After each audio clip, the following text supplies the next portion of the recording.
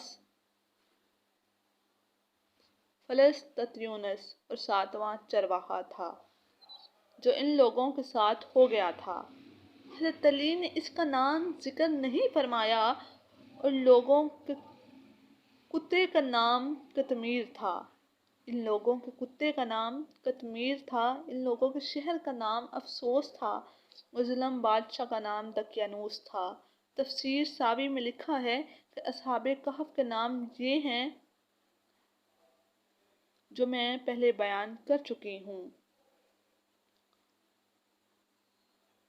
آگے اصحاب کہف کے ناموں کے خواص۔ حضرت ابن عباس رضی اللہ عنہما سے روایت ہے کہ اصحاب کہف کے ناموں کی تعویذوں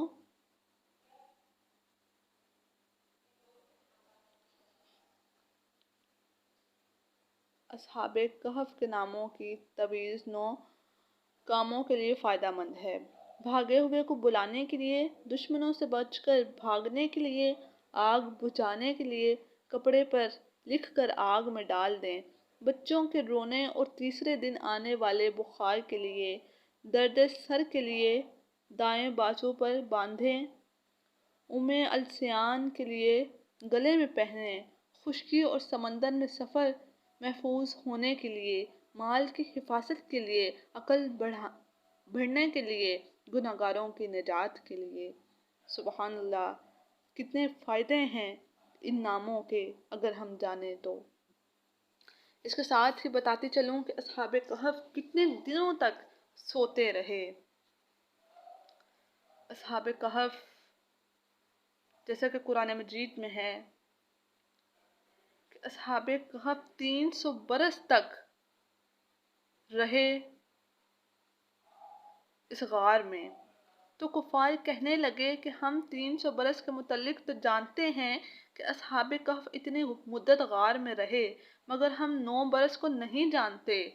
تو حضور اقدس صلی اللہ علیہ وآلہ وسلم نے فرمایا کہ تم لوگ شمسی سال جوڑ رہے ہو۔ قرآن مجید نے قمری سال کے حساب سے مدت بیان کی ہے۔ شمسی سال کے ہر 100 برس میں 3 سال قمری بڑھ جاتے ہیں۔